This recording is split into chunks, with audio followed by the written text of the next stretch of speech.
खुद ही को कर बुलंद इतना कि खुदा भी बंदे से पूछे बता तेरी रजा क्या है। 2024 का चुनाव धीरे धीरे पास आ रहा है। चुनाव से ठीक पहले बीजेपी ने अपने कई सारे पत्ते खोल दिए हैं। बीजेपी की तरफ से उम्मीदवारों की करीब करीब सारी लिस्ट फाइनल हो चुकी है, लेकिन एक लिस्ट अभी आनी बाकी है। उस लिस्ट में ऐसे दिग्गजों का नाम होना तय है जो भारतीय जनता पार्टी को अब तक मजबूती देते आए हैं, लेकिन कुछ ऐसे भी खिलाड़ी रहे हैं जिनको अभी तक बाहर का रास्ता दिखाया गया है, खासकर उन लोगों को जो सांसद रहते हुए अच्छा काम नहीं कर रहे थे। लेकिन हर किसी के जहन में एक ही सवाल जो मौजूदा समय में गूंज रहा है वो ये कि क्या ब्रजभूषण शरण सिंह जो 6 बार सांसद रह चुके हैं उनको केसरगंज सीट से मैदान में बीजेपी उतारेगी कि नहीं। पहली लिस्ट में ब्रजभूषण का नाम नहीं था, दूसरी लिस्ट में नहीं, तीसरी लिस्ट में नहीं, लेकिन कहते हैं कि जब आप खुद में ताकतवर होते हैं तो आप कुछ भी करने की ताकत रखते हैं। ब्रजभूषण शरण सिंह जो है वो अवध क्षेत्र के बहुत दिग्गज नेता हैं। एक तूती बोलती है, एक साम्राज्य है उनका,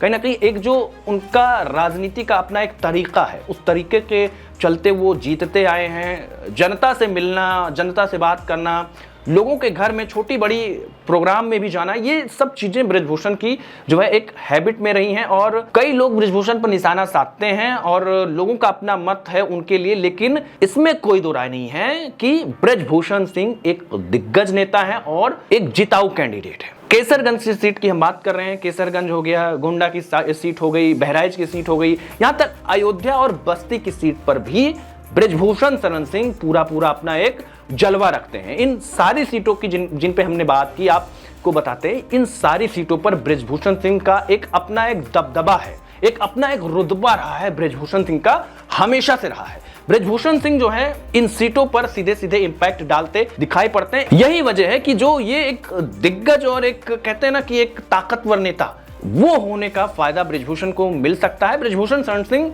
लगातार चुनाव प्रचार कर रहे हैं, उनको फर्क नहीं पड़ रहा है कि टिकट मिला है या नहीं मिला है। इससे समझा जा सकता है कि उनके दिमाग में क्या कुछ चल रहा है और वो क्या कुछ करने वाले हैं। ब्रजभूषण सिंह की अगर बात करें तो उन पर कुछ आरोप जरूर लगे हैं जिनकी जांच चल रही है।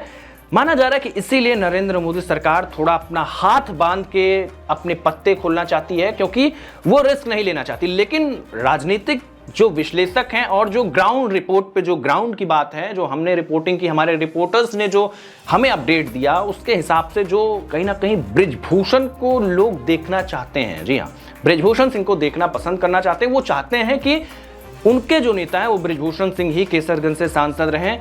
एक सवाल यह भी है कि अगर ब्रजभूषण सिंह का टिकट काट दिया गया तो केसरगंज से मैदान में कौन उतरेगा। कुछ लोग कह रहे थे कि अवध ओझा को मैदान में बीजेपी उतार सकती है। कुछ दिनों पहले उन्होंने केशव प्रसाद मौर्य से मुलाकात भी की थी।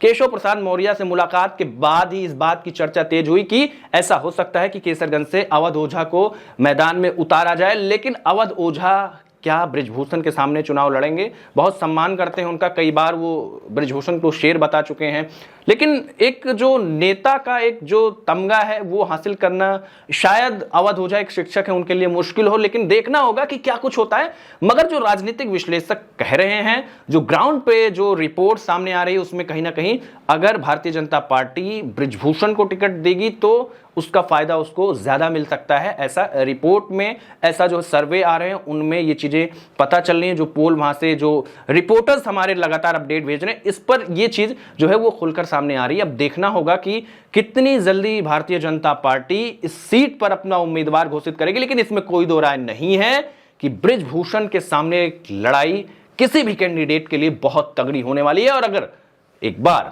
ब्रजभूषण बीजेपी से हटते हैं और कहीं निर्दलीय चुनाव लड़ लेते हैं तो कुछ लोग यह भी मान रहे हैं कि अगर ब्रजभूषण निर्दलीय चुनाव लड़ते हैं, टिकट नहीं मिलता है, तो भी उनकी जीत तय है माना जा रहा है। इसीलिए भारतीय जनता पार्टी एक प्लानिंग कर रही है।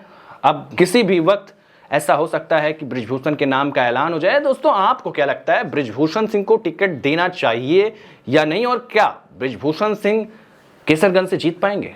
आप अपनी राय जरूर दें।